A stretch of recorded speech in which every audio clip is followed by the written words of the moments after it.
Welcome to sulaimani. ഞാൻ ഇന്നൊരു cake റെസിപ്പിയാണ് ഷെയർ ചെയ്യുന്നത്. ബട്ടർ സ്കോച്ച് കുറച്ച് സ്റ്റെപ്സ് കൂടുതലുള്ള കേക്കാണിത്. അപ്പോൾ നമുക്ക് നോക്കാം. ആദ്യമായിട്ട് ഞാനിവിടെ 10 ഇഞ്ചിൻ്റെ കേക്ക് ടിന്നാണിത്. ഇത് ഓയിലൊക്കെ ഒന്ന് ഗ്രീസ് ചെയ്ത് ബട്ടർ പേപ്പർ വിരിച്ചു കൊടുക്കുന്നുണ്ട്. ഇനി നമുക്കിത് മാറ്റി വയ്ക്കാം. അടുത്തതായി 2 കപ്പ് മൈദയും 2 ടേബിൾ സ്പൂൺ പാൽപ്പൊടിയും 1/4 ടീസ്പൂൺ ഉപ്പും ചേർത്ത് നമുക്കിത് 2-3 പ്രാവശ്യം ഒന്ന് അരിച്ചെടുക്കണം. അങ്ങനെ ഞാനിതൊരു 3 പ്രാവശ്യം അരിച്ചെടുത്തിട്ടുണ്ട് കേട്ടോ. ഇത് നമുക്ക് മാറ്റി വയ്ക്കാം. ഇനി ഒരു ബൗളിലേക്ക് 2 കപ്പ് പൊടിച്ച പഞ്ചസാര അളന്നെടുത്ത് വയ്ക്കാം. പിന്നെ ഇതിലേക്ക് വേണ്ടത് butter scotch essence, vanilla essence, ബദാം മിക്സ്, ഇതും എടുത്തു വയ്ക്കാം. പിന്നെ ഞാനിവിടെ 7 വലിയ കോഴിമുട്ടയാണ് എടുത്തിട്ടുള്ളത്. ചെറുതാണെങ്കിൽ 8 എണ്ണം വേണ്ടി വരും. ഇന്നിപ്പോൾ ഞാൻ എഗ് വൈറ്റും എഗ് യോക്കും വേറെ വേറെ ആക്കിയിട്ടാണ് കേട്ടോ ബീറ്റ് ചെയ്തെടുക്കുന്നത്. ഇനി എഗ് യോക്കിലേക്ക് 2 teaspoon vanilla essence, 1 teaspoon butterscotch essence, 1 teaspoon ബദാം മിക്സ്. എന്നിട്ട് ഇതൊന്ന് നന്നായി ബീറ്റ് ചെയ്തെടുക്കണം. ക്രീമി ടെക്സ്ചർ കിട്ടുന്നത് വരെ നന്നായി ബീറ്റ് ചെയ്യുക. ഇപ്പോൾ ഇതിവിടെ റെഡി ആയിട്ടോ. ഇനി ഇതുപോലെ എഗ് വൈറ്റും നമുക്കൊന്ന് ബീറ്റ് ചെയ്തെടുക്കണം. അല്പം ഒന്ന് ബീറ്റ് ചെയ്തതിന് ശേഷം ഇതിലേക്ക് പൊടിച്ച പഞ്ചസാര കുറേശ്ശെ ചേർത്ത് കൊടുത്ത് ബീറ്റ് ചെയ്യുക. ഇതിലേക്ക് 1/2 ടീസ്പൂൺ വാനില എസൻസ് കൂടെ ചേർത്ത് കൊടുക്കുന്നുണ്ട്. അതിനുശേഷം ഞാൻ മുട്ടയുടെ വെള്ളയും മഞ്ഞയും ഒന്നിച്ചാക്കി നന്നായി ബീറ്റ് ചെയ്തെടുത്തിട്ടുണ്ട്. ഇനി ഇതിലേക്ക് 2 ടേബിൾ സ്പൂൺ സൺഫ്ലവർ ഓയിലാണ് ചേർത്ത് കൊടുക്കുന്നത്. ഓയിൽ ചേർത്ത് കഴിഞ്ഞാൽ പിന്നെ ഹാൻഡ് ബീറ്റർ കൊണ്ട് ബീറ്റ് ചെയ്യരുത്. ഇതുപോലെ സ്പാച്ചുലയോ വിസ്കോ വെച്ചൊന്ന് മിക്സ് ചെയ്തെടുക്കുക. ഇനി ഇതിലേക്ക് അല്പാൽപമായിട്ട് മൈദ ഇട്ട് കൊടുത്ത് നമുക്കിതൊന്ന് പതുക്കെ മിക്സ് ചെയ്തെടുക്കണം. ഒരേ ഡയറക്ഷനിലേക്ക് മിക്സാക്കി കൊടുക്കുക, അല്ലെങ്കിൽ അതിൻ്റെ ക്രീമി ടെക്സ്ചറൊക്കെ പോയിട്ട് കേക്കിന് സോഫ്റ്റ്നെസ് ഉണ്ടാവില്ല. ഞാനിത് ഇഡ്ഡലി ചെമ്പിലാണ് കേട്ടോ ബേക്ക് ചെയ്തെടുക്കുന്നത്. അതിപ്പോൾ സ്റ്റവിൽ മീഡിയം ഫ്ലെയിമിൽ ചൂടാക്കാൻ വെച്ചിട്ടുണ്ട്. ഇപ്പോൾ 2 കപ്പ് മൈദയും കുറേശ്ശെ ഞാൻ ചേർത്ത് നന്നായി മിക്സാക്കി കഴിഞ്ഞു. ഇനി ഇതിലേക്ക് 1/2 ടീസ്പൂൺ ബേക്കിംഗ് സോഡയും 1/2 ടേബിൾ സ്പൂൺ വിനെഗറും ചേർത്ത് മിക്സാക്കി ഒന്ന് ഒഴിച്ചു കൊടുക്കുന്നുണ്ട്. അതിനുശേഷം ഒന്നും കൂടെ മിക്സാക്കിയിട്ട് നമുക്ക് കേക്കിൻ്റെ മോൾഡിലേക്ക് ഒഴിച്ചു കൊടുക്കാം.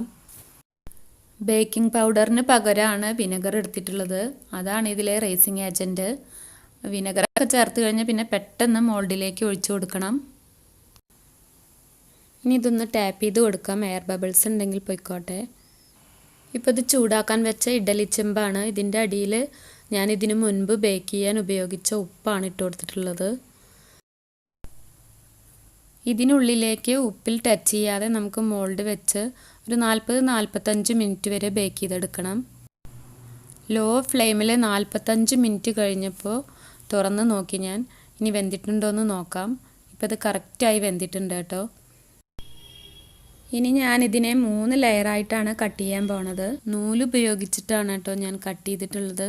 ആദ്യം ഇതുപോലെ കത്തി കൊണ്ടൊന്ന് ഔട്ട്ലൈൻ വരച്ചതിന് ശേഷം അതിനുള്ളിലൂടെ നൂല് കടത്തി ക്രോസാക്കി പിടിച്ചു കഴിഞ്ഞ് വലിച്ചാൽ ഇതുപോലെ കറക്റ്റായിട്ട് നമുക്ക് കട്ട് ചെയ്തെടുക്കാൻ പറ്റും. ഇപ്പം 3 ലെയറായിട്ട് ഞാൻ കട്ട് ചെയ്തെടുത്തിട്ടുണ്ട്. കേക്ക് കട്ടറൊക്കെ നമുക്ക് വാങ്ങിക്കാൻ കിട്ടും, പക്ഷെ അതിൻ്റെ ഒന്നും ആവശ്യമില്ല. ഇതുപോലെ നൂല് ഉപയോഗിച്ചിട്ടൊക്കെ കട്ട് ചെയ്യുകയാണെങ്കിൽ കറക്റ്റായിട്ട് കിട്ടും. ഇനി ഇതിലേക്ക് കുറച്ച് കാരമലൈസ്ഡ് നട്ട്സ് ഉണ്ടാക്കണം. അതിന് ഞാനിവിടെ കാഷ്യൂ നട്ടും ബദാമും ആണ് എടുത്തിട്ടുള്ളത്. ഇത് രണ്ടും ഒന്ന് ഡ്രൈ റോസ്റ്റ് ചെയ്തെടുക്കുക. ചൂടായ പാനിലേക്ക് 1 കപ്പ് പഞ്ചസാര ചേർത്ത് കൊടുക്കാം. 1 ടേബിൾ സ്പൂൺ വെള്ളവും ചേർത്ത് നമുക്കിതൊന്ന് കാരമലൈസ് ചെയ്തെടുക്കണം. ഷുഗർ കാരമലൈസ് ചെയ്യുന്നത് തിരുനെൽവേലി ഹൽവ എന്നുള്ള വീഡിയോയിൽ ഞാൻ ഡീറ്റെയിൽ ആയി പറഞ്ഞിട്ടുണ്ട് കേട്ടോ. ഇനി റോസ്റ്റ് ചെയ്ത് വെച്ചിട്ടുള്ള നട്ട്സ് ഒന്ന് ക്രഷ് ചെയ്തെടുക്കണം. ഞാനിതുപോലൊരു കവറിനുള്ളിലേക്ക് ഇട്ടിട്ട് കല്ലുകൊണ്ട് ഇടിച്ചിട്ടാണ് ക്രഷ് ചെയ്തെടുത്തിട്ടുള്ളത്. അതൊരു പാത്രത്തിലേക്ക് മാറ്റാം. അണ്ടിപ്പരിപ്പും ബദാമും തന്നെ വേണമെന്ന് നിർബന്ധമില്ല. നമുക്കതിന് പകരം പീനട്ട് നിലക്കടലയില്ലേ അതും ഉപയോഗിക്കാം. ഇപ്പോൾ ഷുഗറൊക്കെ നന്നായി കാരമലൈസ് ആയിട്ടുണ്ട്. ഇനി നമുക്കിതിലേക്ക് 1 ടേബിൾ സ്പൂൺ ബട്ടർ ചേർത്ത് കൊടുക്കാം. ഇനി ഒരു 1/4 ടീസ്പൂൺ ഉപ്പ് ചേർത്ത് കൊടുക്കുന്നുണ്ട്. സാൾട്ടഡ് ബട്ടർ ആണെങ്കിൽ അതിൻ്റെ ആവശ്യമില്ല. നന്നായി ഒന്ന് മിക്സ് ചെയ്തെടുക്കുക. ഇപ്പോൾ നന്നായി മിക്സ് ചെയ്ത് വന്നിട്ടുണ്ട് ബട്ടറൊക്കെ. അപ്പോൾ നമുക്കിതിലേക്ക് ഇനി ക്രഷ് ചെയ്ത് വെച്ച നട്ട്സ് ചേർത്ത് കൊടുക്കാം. പിന്നെ ഷുഗർ കാരമലൈസ് ചെയ്യാൻ വെക്കുന്ന സമയത്ത് തന്നെ നമുക്കിത് നിരത്തി കൊടുക്കാനുള്ള ബട്ടർ പേപ്പറും ഓയിൽ തേച്ച് ബട്ടർ പേപ്പർ അവിടെ റെഡിയാക്കി വെക്കാം. അതിനുശേഷം അതിലേക്ക് ഒഴിച്ച് ഇതുപോലെ കല്ലുകൊണ്ടോ അല്ലെങ്കിൽ ചപ്പാത്തി പരത്തുന്ന റോളർ കൊണ്ടോ ഇതുപോലെ കനമില്ലാതെ ഒന്ന് പരത്തി കൊടുക്കുക. ബട്ടർ പേപ്പർ ഇളക്കിയെടുക്കാൻ കുറച്ച് ബുദ്ധിമുട്ടുണ്ട് കേട്ടോ. അപ്പോൾ അതുകൊണ്ട് കൗണ്ടർ ടോപ്പിൻ്റെ മീതെ ഒഴിച്ചു കൊടുത്താലും മതി. എന്നിട്ട് ഞാൻ ഇതുപോലെ ചെറിയ പീസായി കട്ട് ചെയ്തെടുത്തിട്ടുണ്ട്. ഇനി നമുക്കിതിലേക്ക് ബട്ടർ സ്കോച്ച് എസൻസ് റെഡിയാക്കണം. അതിന് ഞാനിവിടെ 1 കപ്പ് പഞ്ചസാര കാരമലൈസ് ചെയ്തെടുത്തിട്ടുണ്ട്. ഇപ്പോൾ ഇത് നന്നായി മെൽറ്റായി കഴിഞ്ഞു. ഇനി ഇതിലേക്ക് 1/4 കപ്പ് ബട്ടർ ചേർത്ത് കൊടുക്കാം. ഇതും അൺസാൾട്ടഡ് ബട്ടറാണ് കേട്ടോ. അതുകൊണ്ട് 1/4 ടീസ്പൂൺ ഉപ്പും ചേർത്ത് കൊടുത്തിട്ടുണ്ട്. ഇനി ഇതിലേക്ക് 3/4 കപ്പ് ഫ്രഷ് ക്രീം ചേർത്ത് കൊടുക്കാം. ഫ്രഷ് ക്രീം ഇല്ലെങ്കിൽ വിപ്പിംഗ് ക്രീം ചേർത്താലും മതി. നന്നായി ഒന്ന് മിക്സ് ചെയ്തെടുക്കുക. ഇതെല്ലാം ലോ ഫ്ലെയിമിൽ തന്നെ ചെയ്യുക കേട്ടോ. ഷുഗർ കാരമലൈസ് ചെയ്യുന്നത് കരിഞ്ഞ് പോയിട്ടുണ്ടെങ്കിൽ ഒരു കയ്പ്പ് രസമൊക്കെ വരും. അപ്പോൾ അതുകൊണ്ട് നമ്മൾ ലോ ഫ്ലെയിമിൽ ഇട്ട് തന്നെ ചെയ്യുക. നന്നായി ഒന്ന് സ്പ്രെഡ് ആവുന്ന രീതിയിലുള്ള സോസാണ് നമുക്ക് വേണ്ടതെങ്കിൽ ഈ ഒരു കൺസിസ്റ്റൻസിയിൽ നമുക്ക് സ്റ്റവ് ഓഫ് ആക്കാം. അതല്ല കുറച്ചുകൂടെ തിക്നെസ് വേണമെന്നുണ്ടെങ്കിൽ ഒരല്പസമയം കൂടെ ഇട്ട് കുറുക്കുക. ഇനി ഇത് സ്റ്റവിൽ നിന്ന് വാങ്ങി വെച്ച് ഒന്നങ്ങ് ആറിയതിന് ശേഷം ഒരു 3-4 ഡ്രോപ്സ് ആൽമണ്ട് മിക്സ് ചേർത്ത് കൊടുക്കുക. അതിനുശേഷം ഒരു 6 ഡ്രോപ്സ് ബട്ടർ സ്കോച്ച് എസൻസ് ചേർത്ത് കൊടുക്കുക. എന്നിട്ട് നന്നായി ഒന്ന് മിക്സ് ചെയ്തെടുക്കുക. ഇപ്പം ഇത് ഒരുപാട് ലൂസായി തോന്നും, പക്ഷെ തണുക്കുമ്പോൾ തിക്നെസ് കൂടിക്കോളും. ഇപ്പോൾ കേക്കിലേക്കുള്ള സോസും റെഡിയായി. ഇതൊരു സൈഡിലേക്ക് മാറ്റി വയ്ക്കാം. ഇനി നമ്മൾ ആദ്യം പൊട്ടിച്ച് വെച്ചിട്ടുള്ള പ്രലയനില്ലേ അതിൽ നിന്ന് കുറച്ച് ഭാഗം എടുത്തിട്ട് നമുക്കൊന്ന് പൊടിച്ചെടുക്കണം. അതും ഇതുപോലെ കവറിലിട്ടാണ് ഞാൻ പൊടിക്കുന്നത്. മിക്സിയിലിട്ട് പൊടിച്ചാൽ നന്നായി പൊടിഞ്ഞു പോവും. അതിൻ്റെ ആവശ്യമില്ല. ജസ്റ്റ് ഇതുപോലെ ഒന്ന് പൊടിച്ചെടുത്താൽ മതി. ഇപ്പോൾ സോസ് ഇവിടെ നന്നായി തണുത്തിട്ടുണ്ട്. ഇനി ഇതൊരു പൈപ്പിംഗ് ബാഗിലേക്ക് മാറ്റാം. പൈപ്പിംഗ് ബാഗിലൂടെ നമ്മൾ സ്പ്രെഡ് ചെയ്യുകയാണെങ്കിൽ ഈസി ആയിട്ട് നമുക്ക് ചെയ്യാൻ പറ്റും.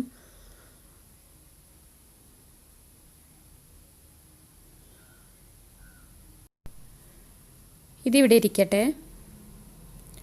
പിന്നെ ഞാനിവിടെ 3 cup whipping cream, 1/4 teaspoon butterscotch എസൻസും 1/2 ടീസ്പൂൺ വാനില എസൻസും 2-3 ഡ്രോപ്പ് ബദാം മിക്സും ചേർത്ത് വിപ്പ് ചെയ്തെടുത്തതാണ്. ഇതൊരു പൈപ്പിംഗ് ബാഗിലേക്ക് മാറ്റാം. ഇനി ഒരു കേക്ക് ബോർഡ് വെച്ച് അതിൻ്റെ സെൻറ്ററിൽ കുറച്ച് വിപ്പിംഗ് ക്രീം തേച്ച് കൊടുക്കുക. അപ്പോൾ നമ്മൾ ഡെക്കറേറ്റ് ചെയ്യുന്ന സമയത്തൊക്കെ കേക്ക് ഇളകിപ്പോകാതെ അവിടെ ഫിക്സ് ആയിരുന്നോളും. അതിനുശേഷം ഫസ്റ്റ് ലെയർ വെച്ച് കൊടുക്കുക. എന്നിട്ട് നന്നായി ഷുഗർ സിറപ്പ് കൊണ്ട് വെറ്റാക്കി കൊടുക്കുക. ഈ ഷുഗർ സിറപ്പ് ഞാൻ 1 കപ്പ് വെള്ളത്തിൽ 1/4 കപ്പ് പഞ്ചസാര മെൽറ്റാക്കി എടുത്തതാണ് കേട്ടോ. നമുക്കിതെല്ലായിടത്തൊന്ന് വെറ്റാക്കി കൊടുക്കാം. എന്നാലേ നമ്മുടെ കേക്ക് നല്ല സോഫ്റ്റ് ആകൂ. പൈപ്പിംഗ് ബാഗിൽ നിറച്ച് വെച്ച വിപ്പിംഗ് ക്രീം ഉപയോഗിച്ച് ഇതുപോലെ കേക്കിൻ്റെ മുകൾ വശത്തൊന്ന് നിരത്തി കൊടുത്തിട്ടുണ്ട്. പിന്നെ പാലറ്റ് നൈഫ് ഉപയോഗിച്ച് നമുക്കിതൊന്ന് നന്നായി സ്പ്രെഡ് ചെയ്തെടുക്കാം. അതിനുശേഷം സോസും നമുക്കിതുപോലെ ഒന്ന് സ്പ്രെഡ് ചെയ്യാം. ഇനി ഇതിന് മീതേക്ക് നമ്മൾ പൊടിച്ച് വെച്ചിട്ടുള്ള കാരമലൈസ്ഡ് നട്ട്സ് ചേർത്ത് കൊടുക്കുക. പിന്നെ നട്ട്സ് പൊടിച്ചത് ഞാൻ കൂടുതലായിട്ട് ചേർക്കുന്നില്ല. കുട്ടികൾ പ്രത്യേകം പറഞ്ഞിട്ടുണ്ട് കൂടുതൽ ചേർക്കണ്ടെന്ന്. എനിക്ക് പക്ഷേ കൂടുതലുള്ളതാണ് ഇഷ്ടം. പക്ഷേ അവരുടെ ഇഷ്ടപ്രകാരം ഞാൻ കുറച്ചേ ചേർത്തിട്ടുള്ളൂ. ഇപ്പോൾ 3 ലെയർ വെച്ച് ഞാൻ വിപ്പിംഗ് ക്രീം ഇതുപോലെ ഒന്ന് സ്പ്രെഡ് ചെയ്തെടുത്തിട്ടുണ്ട്. ഇനി ഇത് നമുക്ക് ഫിനിഷ് ചെയ്തെടുക്കാം.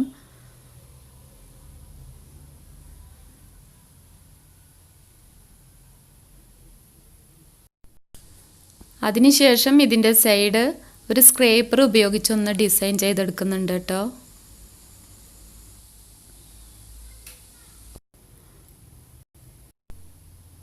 ഇനി കേക്കിൻ്റെ മുകൾ വശത്ത് ഞാനൊരു ഹാഫ് പോർഷൻ ഇതുപോലെ സോസ് ഒന്ന് സ്പ്രെഡ് ചെയ്ത് കൊടുക്കുന്നുണ്ട് കേട്ടോ. ഇത് കംപ്ലീറ്റ് സ്പ്രെഡ് ആയിക്കൊള്ളും. പിന്നെ വിപ്പിംഗ് ക്രീം കൊണ്ട് ഇതുപോലെ ചെറിയ ചെറിയ പൂക്കൾ ഞാൻ ചുറ്റുഭാഗത്തും വെച്ച് കൊടുക്കുന്നുണ്ട്. വൈറ്റ് തന്നെയാണ് ഇവിടെ ചെയ്യുന്നത്. ഇനി കളർ വേണമെന്നുണ്ടെങ്കിൽ കളർ ചേർത്ത് കൊടുക്കാം. ഡെക്കറേഷനൊക്കെ അവരവരുടെ ഇഷ്ടം പോലെ ചെയ്യാം കേട്ടോ. പിന്നെ കട്ട് ചെയ്ത് വെച്ച പ്രലയൻ ഇതുപോലെ ഒന്ന് പ്രസ് ചെയ്ത് വെക്കുന്നുണ്ട്. ഇങ്ങനെ കട്ട് ചെയ്ത പ്രലയൻ വെച്ച് കൊടുക്കുന്നതിന് പകരം നമുക്ക് ഇതൊന്ന് ക്രഷ് ചെയ്തിട്ടും സൈഡിലൂടെ ഡെക്കറേറ്റ് ചെയ്യാം. ഡെക്കറേഷനൊക്കെ നേരത്തെ പറഞ്ഞ പോലെ തന്നെ അവരവരുടെ ഇഷ്ടപ്രകാരം ചെയ്യാം. ഞാനിപ്പോൾ എൻ്റെ ഒരു രീതിയാണ് ഇവിടെ കാണിക്കുന്നത്.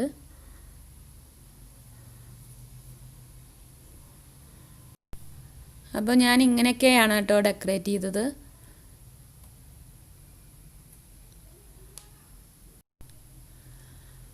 ആദ്യമായിട്ട് വീഡിയോസ് കാണുന്നവരുണ്ടെങ്കിൽ ചാനൽ സബ്സ്ക്രൈബ് ചെയ്യാൻ മറക്കരുത്.